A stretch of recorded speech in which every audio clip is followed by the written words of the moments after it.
Hi, I'm Sean Stahl with R&T Calls, and I'm going to go over a little short read 101 here to get you up and running on a short read goose call and get you out into the field and being productive calling birds into your spread. Now there's several steps that we're going to go through here, and it's going to be a series here, so you're going to want to listen to this first one and then practice and move on to the next one.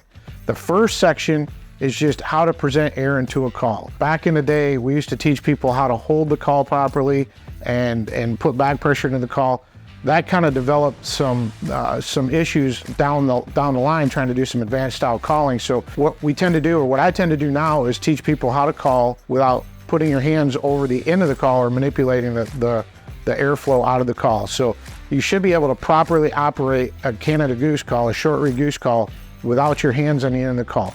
Now it's going to sound a little bit more like a kazoo and less like the actual Canada goose that you're trying to call, but you're still building the proper mechanics to be able to blow a goose call.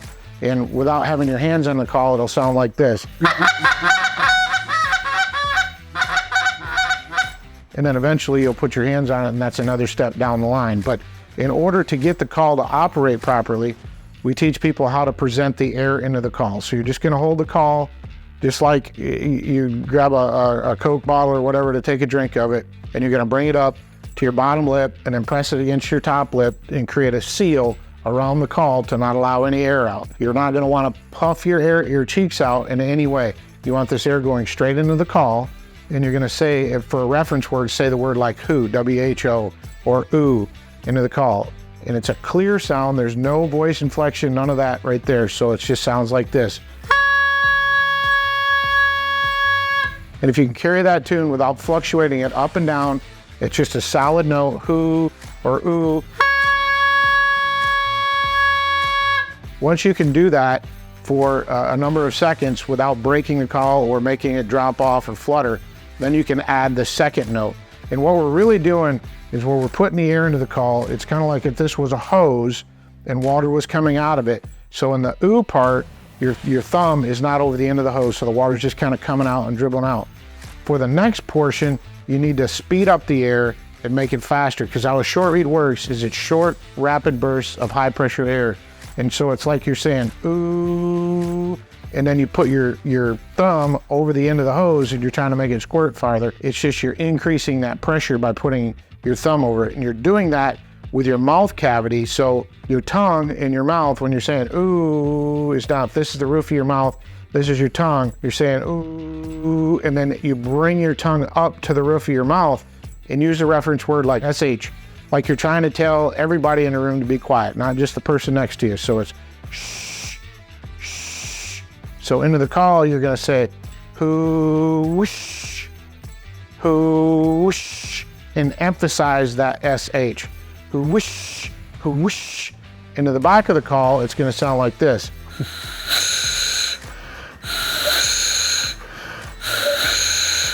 And I gotta emphasize that we're not trying to sound like a Canada goose. We're not trying to mimic our buddies in the blind. We're trying to learn how to properly operate a short reed goose call. And to do that, we have to learn how to crawl, then walk, then run, and then jump in the blind. So right now we're crawling.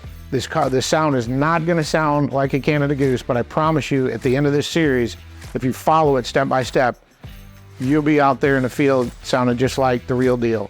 So into the call, it's whoosh.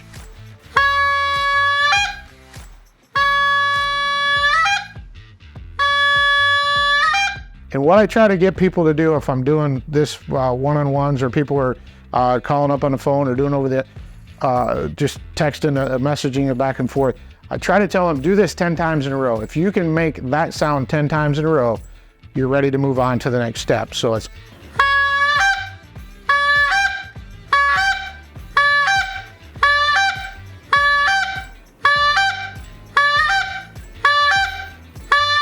so that covers the full first step. It's not a big lesson, but it's one of the hardest lessons to learn, getting that call to break over properly. You'll find yourself in the middle of it where you puff your cheeks out, or you're not making a break over, you're going. Remember, it's short. You got that the who, or ooh, and then ish, and you can also use the word ick, but you got to push that air through. You get that, and you're going to be able to make all the advanced sounds later on.